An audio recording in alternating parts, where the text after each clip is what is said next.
네, 안녕하세요. 끝판대장입니다. 우리 구독과 좋아요, 알림 설정, 그리고 댓글까지 부탁드리겠습니다. 일단은 계속 횡보의 구조를 만들어 가고 있고요. 그 과정에서 일단 도미넌스도 뭐 별 변동은 없고, 계속 마찬가지로 드리는 말씀인데, 이동평균선이 이렇게 밀집이 되고 있는 상황에서는 위의 움직임과 아래의 움직임, 그러니까 두 가지 가능성이 모두 아직 남아있다는 거예요. 그래서 여기서 이렇게 밑으로 빠지는 경우도 있겠지만 위로 올라갈 수 있는 가능성도 있기 때문에 항상 말씀드리지만 비트의 비중은 계속 유지를 해주는 게 좋을 것 같다라는 생각이 드는데, 일단 비트나 이런 애를 또 보면은 뭐 바운스라든지 뭐 모카라든지 그리고 뭐 제타라든지 생각보다 우리가 관심이 없었던 체인들 위주로, 코인들 위주로 좀 반응이 오고 있다라는 거. 근데 아마 이게 여기서 반등이 만약에 비트코인 위주로 나온다 했을 때 도미넌스가 좀 아래로 뻗는다라고 하면 뭐 이더리움을 비롯 메이저로 순환이 될 수 있다라는 그런 생각할 수가 있고요. 어쨌든 비트코인 비중을 유지하는 선에서는 이런 형태로 좀 알트들도 관심을 좀 가지는 거는 나쁘지 않은 것 같다라는 생각이 드는데, 이걸 완전히 이제 좀 알트가 좀 오른다 그래서 비트를 완전 버리고 알트로 넘어간다든가 하면 그거는 조금 안 좋은 것 같긴 해요. 그렇게 보시면 되고, 다시 우려스러웠던 스테이블 코인의 움직임들 다시 총을 봤을 때 이렇게 좀 떨어지는 모습이 살짝 있었다가 다시 위로 올라오는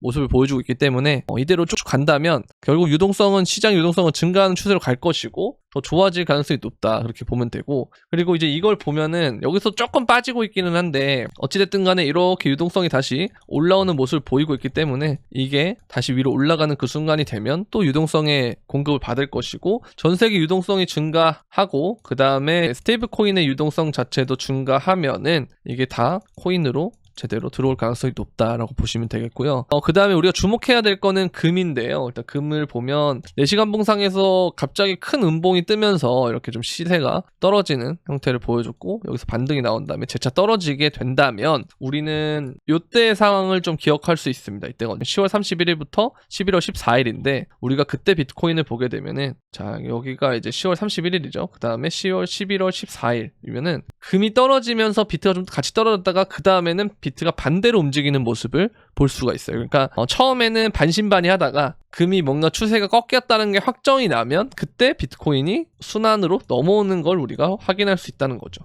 그래서 그런 부분으로 봤을 때는 일단 금이 먼저 올랐다가 꺾일 때 이제 비트가 이때는 지지부진했다가 이때는 같이 떨어졌다가 그 다음에 이렇게 오르는 그런 움직임이 나오지 않겠느냐라는 그런 생각을 해볼 수가 있다라는 거죠. 그렇게 보시면 될 것 같고, 그리고 구조적 프랙탈을 보면 항상 이랬던 경우가 많은 것 같아요. 그러니까 지금 우리는 2020년의 움직임보다는 2017년과 비슷한 사이클을 맞고 있는 게 아닌가라는 생각이 드는데, 그렇게 된다면 우리는 아직 오를 만한 곳들이 훨씬 많이 남았다라는 거거든요. 그러면 우리가 지금까지 이렇게 인내하고 이제 알트장은 안 온다, 선택적인 알트장이다, 기타 등등 여러 가지의 것들이 나중에 되면 다 속임수로 작용할 가능성이 있다라는 거겠죠. 그래서 그렇게 되기를 좀 기원하긴 하는데 일단은 좀 지켜볼 필요는 있겠죠. 그리고 이제 이거 보면 글로벌 유동성인데요. 글로벌 유동성의 움직임과 비트가 좀 후행하는 경우가 있는 것 같아요. 그러니까 얘가 먼저 길을 잡아주고 그 다음에 비트가 그걸 따라서 가는 경우가 있는데, 그렇게 보면 우리가 지금 이런 움직임을 봤을 때는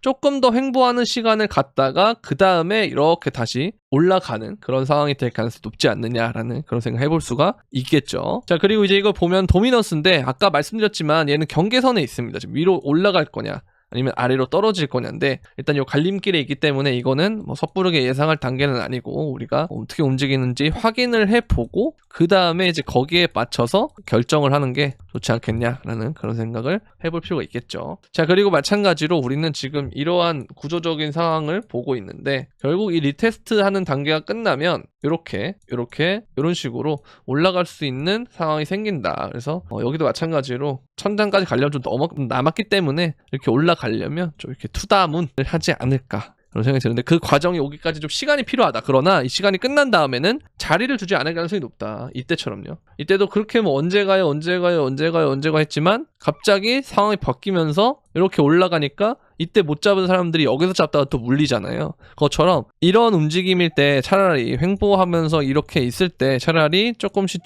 담아두고 하는 사람들이 나중에 올라왔을 때는 매도를 하면 되니까 이런 식으로 좀 접근하는 게 훨씬 더 좋은 것 같다라는 생각이 듭니다. 그래서 최근에는 이렇게 움직임을 보면 별다른 게 없기 때문에 재료도 별로 없고, 그래서 좀 이렇게 투자자들을 지치게 만들고 이제는 관심도 없는 형태로 만들기도 하는데요. 근데 항상 제가 말씀드리고 싶은 건 그거예요. 그러니까 크립토의 하루는 주식시장에 4 플러스 알파와 같다. 제가 항상 그런 말을 많이 드리잖아요. 왜냐하면 24시간 동안 이뤄지고요. 그 다음에 365일 연중 무휴로 이뤄지기 때문에 주식처럼 뭐 주말에 쉬고 공휴일에 쉬고 이런 것보다 훨씬 더 속도가 빠르다는 거예요. 그래서 우리가 지금 뭐 이렇게 횡보를 얘가 지금 보면 여기서부터 한 11월 말부터 혹은 12월 초부터 지금까지 했을 때 약 한 3개월에서 4개월 정도 횡보를 하고 있잖아요. 그럼 이 시간들이 결코 짧은 시간이 아니라는 거예요.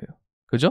그리고 우리는 그 전에 여기서 더 큰 횡보를 했었고요. 보면 여기도 3월부터 10월까지니까 거의 7개월이고 여기가 지금 3개월, 4개월이잖아요. 이것만 더해도 사실 10개월 플러스 한 10개월에서 11개월 정도를 했다는 거거든요. 여기서 매물대 한번 쌓고 여기서 매물대를 쌓고 이후에 올라갈 때는 이때의 힘, 여기서 남은 힘과 그리고 여기서 남은 힘, 여기서 모았던 힘 두 개가 합쳐져서 더 강력하게 올라갈 수 있는 가능성이 생긴다. 그렇게 보시면 되겠고요. 어쨌든 이 구간을 넘어줘야 됩니다. 이 매물대를 결국 마지막으로 넘어줘야 되고 그 전에는 이 하락 추세선을 돌파하는 게 우선인데요. 이게 한 9만 달러 정도 될 거예요. 지금 오른다고 하면. 그래서 9만 달러 보고는 일단 90을 돌파해야 된다. 그런 부분들이 중요하게 작용할 수 있겠다라고 보시면 될 것 같습니다. 그래서 일단 뭐 여러분들이 하시는 거대로 좀 하시다가 제가 말씀드렸던 원칙 지키면서 하던 대로 계속 그 호흡을 갖고 하시되 시장 자체를 떠나는 것보다는 항상 말씀드리지만 이러다가 갑자기 어느 순간 돼서 이렇게 오르는 게 코인이에요.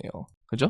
그래서 뭐 많은 사람들이 시즌 종료를 보고 있다 하지만 시즌 종료를 본다면 사실 존버하는 것보다는 지금 당장 파는 게 가장 이득이긴 하잖아요. 이때부터 계속 말씀을 드렸지만 지금까지는 이때 시즌 종료 본 사람들이 맞았어요. 근데 여기서 어쨌든 이 하락 기울기를 줄이고 여기를 돌파하면서 이렇게 완만하게 돌린다고 했을 때 그 다음에는 여기서 잡은 사람들이 결국은 승자가 될 수 있다라는 거. 그래서 이런 부분들을 잘 생각을 해보면 좋지 않을까라는 말씀을 드리면서 일단 주말 영상은 여기까지 하도록 하겠고요. 내일도 시간이 되면 영상을 찍도록 할 텐데 아마 주말에는 별 움직임이 없을 가능성이 좀 있습니다. 어쨌든 그런 부분들이 있을 것 같고요. 도미너스가 급격하게 떨어지게 되면 굉장히 좋을 것 같기는 한데 그죠? 이런 애들 조금씩 반등이 나와주고 있으니까 좀 그럴 것 같기는 한데 이건 좀 지켜봐야 될 것 같아요. 어쨌든 도미너스 자체로 봤을 때는 이렇게 하나 둘 셋 이렇게 세 가지 세 번의 저항을 막고 있는 상황은 맞다. 근데 여기서 돌파를 하게 되면 이 저항대가 뚫리는 순간 얘는 여기서 큰 매물대를 만들어서 응축했던 게 위로 터지는 거기 때문에 도미너스 좀 더 많이 오를 수가 있는 그런 환경이 생기는 거거든요. 그래서 지금 우리는 갈림길에 처해 있다. 위냐 아래냐 가는 갈림길에 처해 있기 때문에 이게 밑으로 만약에 간다라고 하면 여기서 하나 둘 세 번의 저항을 받은 게 크게 작용을 해서 급격하게 도미너스가 떨어질 수도 있다라는 생각을 가지면 좋을 것 같습니다. 그래서 비트의 비중은 유지하되 알트 자체가 지지부진하더라도 조금씩 모아주는 플레이들은 나쁘지 않을 것 같다라는 말씀을 드리면서 오늘 영상은 여기까지 하도록 하겠습니다. 도움이 되셨다면 구독과 좋아요, 알림 설정 그리고 댓글까지 부탁드리면서 그럼 안녕!